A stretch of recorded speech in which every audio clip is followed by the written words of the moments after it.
After teaching piano for over a decade, this is the fastest way for adult beginners to learn songs on piano, and it's not even close. If you're currently learning piano through YouTube tutorials or sheet music, or even worse, one of these piano apps where the notes light up on the screen, you're wasting a lot of time going down a path that's not only slower to learn, but it's going to run into a lot of memory issues in the future. But this method, the one I'm about to show you, it's the one I gave my TED Talk on. This will allow you to learn songs much faster and actually remember them for the rest of your life. So let me explain how this works. So when you learn a song on piano, here's what's actually happening inside your brain. Your eye sees a note, whether it's on a tutorial or sheet music, it goes into your brain and your brain takes, let's say, 5 seconds to process this note, figure out, oh, this is the note E, and then transfer it down through a signal to your hands and you play it on the piano. And then you take the next note, same thing, goes into your brain, 5 seconds to process it, goes to the piano.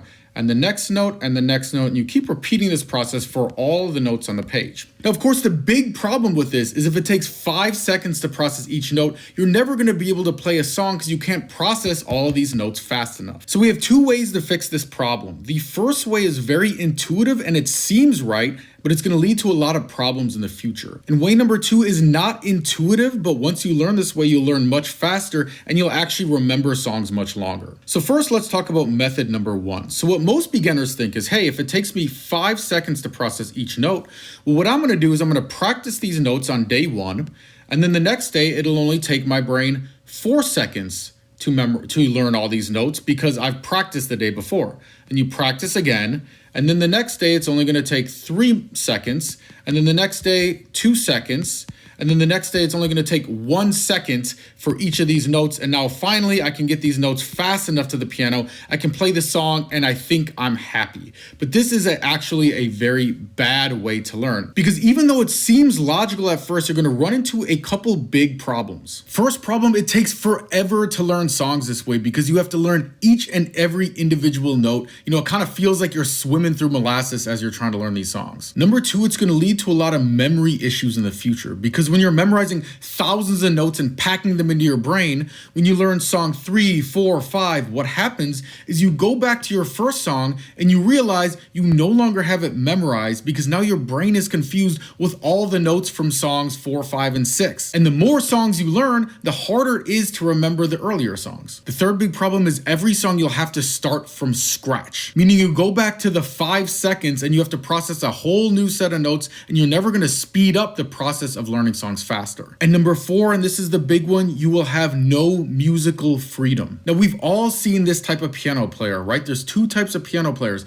You've seen the guy who's been playing piano for 10 years, but every day he sits down at his piano and he looks stressed, right? He's stiff, he's not relaxed, he's super serious because he has 1,000 notes flying at his brain and he has to focus super hard to get every one of those notes. And if he messes up even a short phrase, oftentimes he'll have to start all the way back over from the beginning, and it's super stressful. And so he doesn't have musical freedom where he can just let go and enjoy the music. On the other hand, if you learn using method number 2 that I'm going to teach you in a second, this is like the dueling piano bars players. This is like the street performer, the people who just sit down and instantly can play songs and they can smile and they're looking up and it almost looks like they're not even paying attention to the notes, and they can focus on just putting their heart into the music.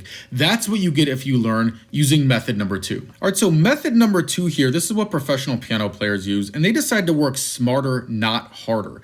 And what they do is they take a big group of notes, for example, this group, and they recognize that this group of notes is actually just a C major chord. And they can transfer from one signal 9 different notes to the piano.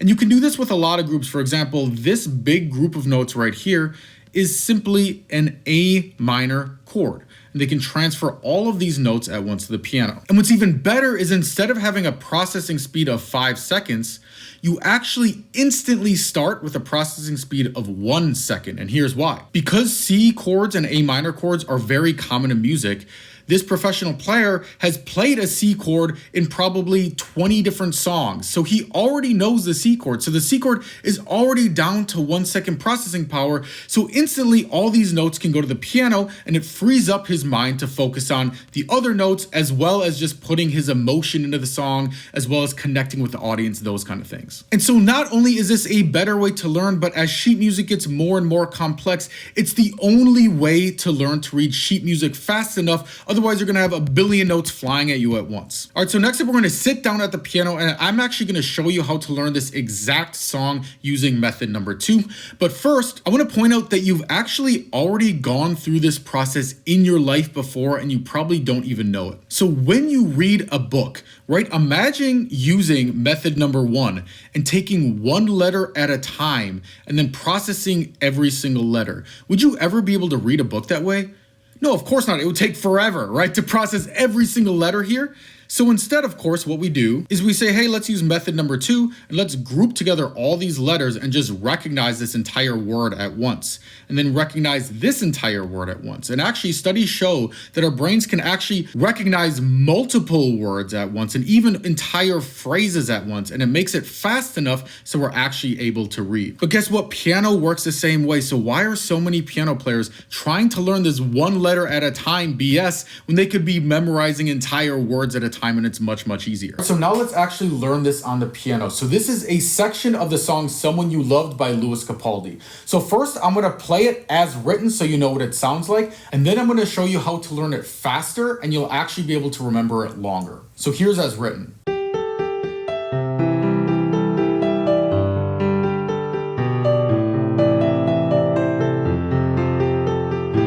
Now that sounds all right, but here's how we're gonna make it sound better and make it easier to learn. So first thing, we're only gonna focus on the left hand to start. So these are these bottom notes right here. And we're gonna find the chord of each measure. Now there's a very easy way to do this, a shortcut that I'm gonna show you after this, but I think it's very important that you learn the real way to do it first. So all we're gonna do is notice what notes are in measure 1. So we got a C, we got an E, we got a G, and then it looks like we just got repeats, E, G, E, G, E, G. Measure 2, we have a G, we have a D, we have another G, and then we have a B down here. Measure 3, we got an A, we got a C, we got an E, and then it looks like repeat C, E, C, E. And last measure, we got F, we got a C, we got another F, and then we got an A down here. So next, all we're gonna do is go to our cheat sheet, and I'll show you where to get the cheat sheet in a second, and we're just gonna find the chords. So what chord has a C, an E, and a G? Oh, well, that's just this chord. It's a C major chord. What chord has G, D, and B? Well, that's a G major chord, so we're just gonna write a G up here. Now, A, C, E, that's an A minor chord, so we're gonna write an A, M up here. And then the last chord, F, C, A, that's just an F major chord, so we'll write an F up here. By the way, now would be a great time to grab the cheat sheet. We're gonna be using it the rest of the video. So click the link here or in the description and you can download that now. All right, now that was kind of a lot of work, so let me show you the shortcut to finding these chords. All you have to do is literally just Google them. So you go to Google, type in Someone You Loved, chords, click the first one, as in you can see, we got the chords C, G, A minor, and F, just like C, G, A minor, and F we found when we found them manually. All right, so now that we got our chords up here, we can actually eliminate all of this extra stuff down here, and we can actually completely ignore all of these notes because we're gonna be using these chords up here to play our left hand instead of all of these notes. Now we could just play the chords literally as is, and it's gonna sound like this.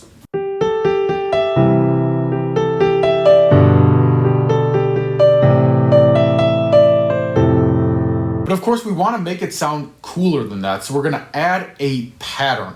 Now, a pattern, all it means is we're going to play the same chord, but we're just going to break up the notes. So we're going to play, let's play up, and then back down, and repeat over and over. That's a pattern. Now, the nice part about patterns is we can just lift up our hand, we can just shift it to any other white note on the keyboard, for example, our G chord, and we can play the same pattern.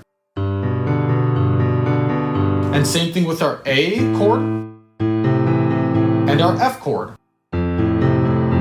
And so now when we put it in the song, it sounds like this.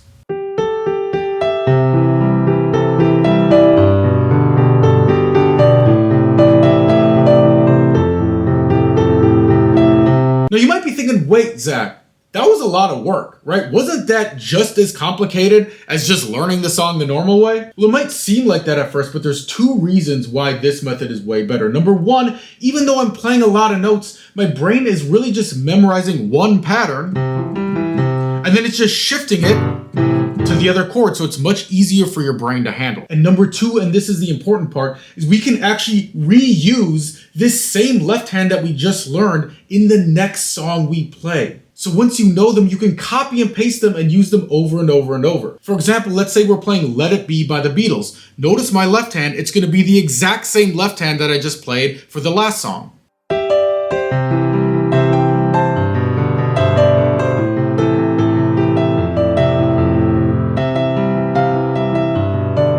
And I can do the exact same left hand for Don't Stop Believin'.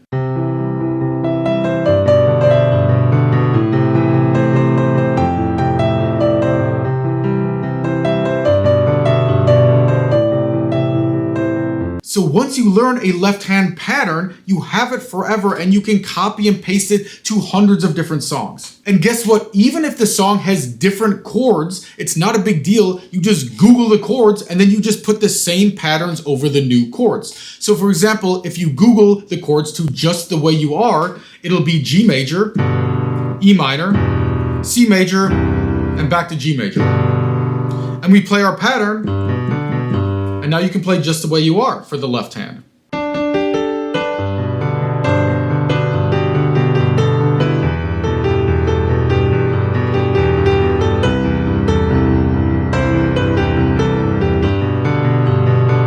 But this method gets even more important when we start learning more complex left-hand patterns. So let me explain. So you might have heard that this is a C major chord. And that is true, but it's not the full story because technically a C major chord is any notes C, E, and G all the way up and down the keyboard. So I can play C, G, E, G, C.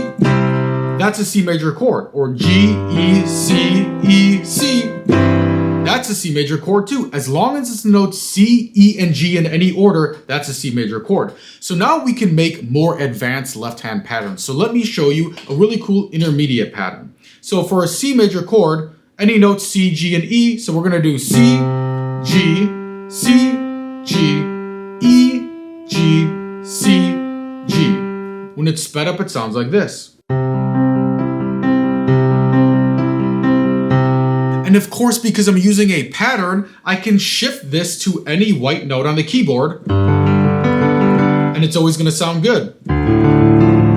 And so now I can go back to any of the songs I learned, and I can just copy and paste this left-hand pattern into the song. So let's go back to Someone You Love.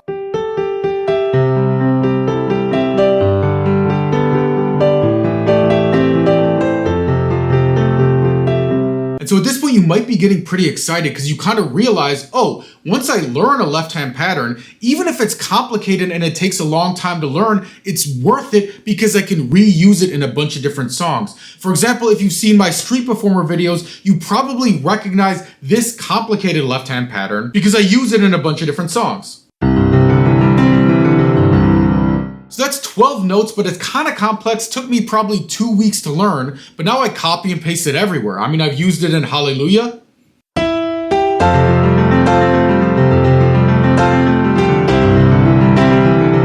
But I can also use it in Perfect by Ed Sheeran.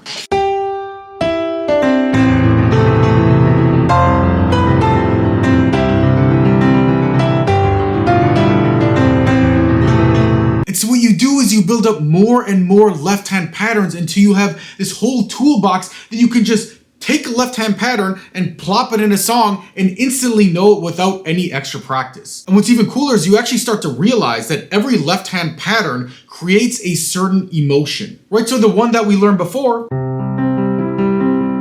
creates a very kind of like sad emotional state. But if we want an upbeat song, okay, well, we need an upbeat pattern. So for example, if we have our C major chord, I'm gonna leave off the E and I'm gonna put a C up here. And our pattern is gonna be outside, middle, outside, middle, over and over. And of course, you can play this anywhere.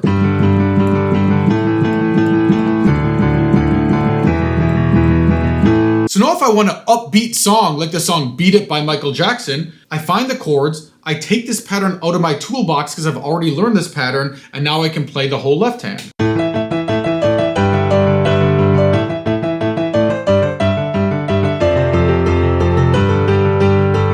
But then I can also go back to an old song, so I can go back to Somebody You Loved, and let's say I want to try an upbeat version of the song. You know, maybe it'll sound weird or maybe it'll sound kind of cool, but let's try it.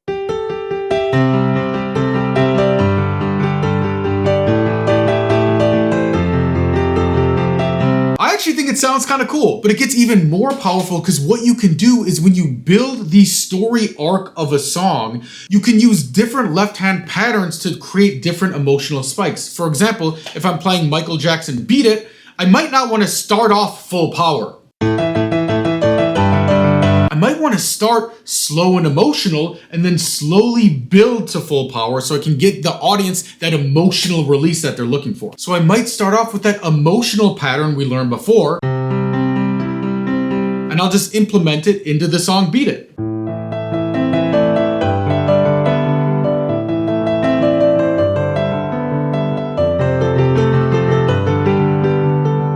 I actually think that sounds pretty cool. Now, there is one big problem with this method, and I'm going to talk about it in a second. But first, can you see how this is a much better way to learn? How you can take one left-hand pattern and all of a sudden you can reuse it multiple times, and you're building this foundation, right? You're building this scaffolding, this toolbox of left-hand patterns you can pull out, and you can learn songs much faster, right? And when you see people who can take requests on piano, this is exactly what they're doing. You request a song, they just know the chords of the song, and then they're just taking their toolbox and they're pulling out the left-hand pattern that they've practiced thousands of times, and it looks like they've instantly learned the song. And so when I talk about total musical freedom, where you can just wake up, sit down at the piano, and just play your heart out, this is what you need to do to achieve that outcome. Now, here's the one big problem with this method. You might be thinking, okay, Zach, well, this shifting thing is cool, but it only works for the white notes, right? Most songs have a bunch of black notes in there as well, and the shifting thing isn't gonna work. So what about that? Well, there's a music theory trick you can use to actually avoid the black notes altogether, which is good for three reasons. Number one, the black notes are very skinny. It's easier to miss them. They're harder to play. Number two, when you're playing a lot of black notes, your fingers tend to get kind of awkward and caught up between the white and the black notes. It's very annoying to play them. But number three, and most importantly, if we avoid the black notes altogether, we can use the same patterns from our toolbox and we can just shift them around without learning all this extra muscle memory. All right, so to avoid the black notes, I'm gonna teach you an advanced music theory concept. It's a little bit confusing, but stay with me because it's super practical and I'm really good at teaching it, so I think that you're gonna be able to pick it up. So to explain this concept, imagine we have the Mona Lisa painting. Now, if you cut the Mona Lisa into 3 parts and you shifted the top part 1 foot to the right, well, guess what? Now it doesn't look like the Mona Lisa. It looks messed up, the head's chopped off, and it looks kind of jank, right? But what if we took every single piece and shifted it 1 foot to the right? So 1, 2, 3, boom. Now we still have the Mona Lisa, it's just shifted to the right a little bit. And what if we do that again? 1, 2, 3, boom, still the Mona Lisa, looks fine. And we can keep doing this over and over and just shifting the Mona Lisa to the right. Well, guess what? It works the exact same way on piano. So let's say I play Mary Had a Little Lamb with these 3 notes. Well, just like the Mona Lisa, I can take these 3 notes, and if I shift every note to the right, 1, 1, 1, check this out. Wait, that's Mary Had a Little Lamb too, right? And if we do it again, if we shift 1, 1, 1, well, that's also Mary Had a Little Lamb. And we can actually keep shifting 1 note to the right, and we can play hundreds of versions of Mary Had a Little Lamb. We can play one with a lot of black notes, or a lot all white notes. And you can do this with any song, even complex songs. So let's say we're doing Just the Way You Are by Bruno Mars. We could play it with all black notes,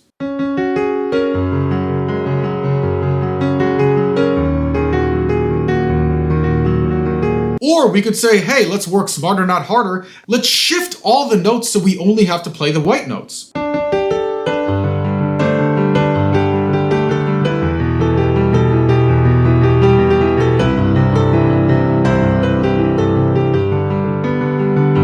And once we have it on the white notes, boom, now we can reach into our toolbox and we can use all these patterns that we have learned. Now, back in the day, this used to be super annoying because you'd have to take every note and you'd have to count and shift it up and down, and it was super impractical. But nowadays with the internet, I'm gonna show you a shortcut to make this very, very simple. So now we're just gonna Google the chords of a new song. So let's do Fly Me to the Moon by Frank Sinatra, chords. And make sure, look for one by Ultimate Guitar. You want to use this website. And at first, these chords look really confusing. There's some sevens in there. There's some extra stuff in there. So we're just going to hit simplify right here. And that's going to clean it up a bit. But if you'll notice, we still have this F sharp.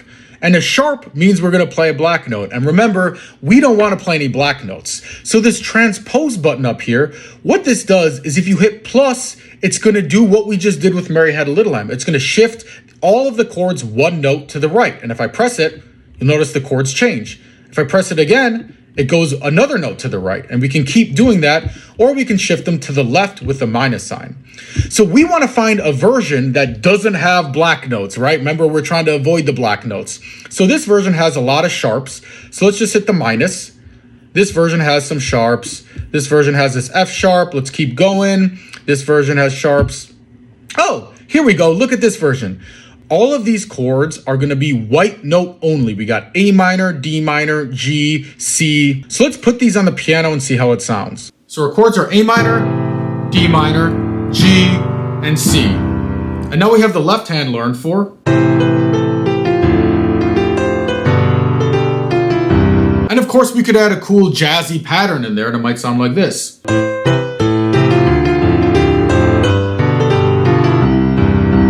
And so now that we have all white notes, we could reach into our left-hand toolbox, pull out one of our old patterns that we've already played, and we could create, for example, an emotional version of this song.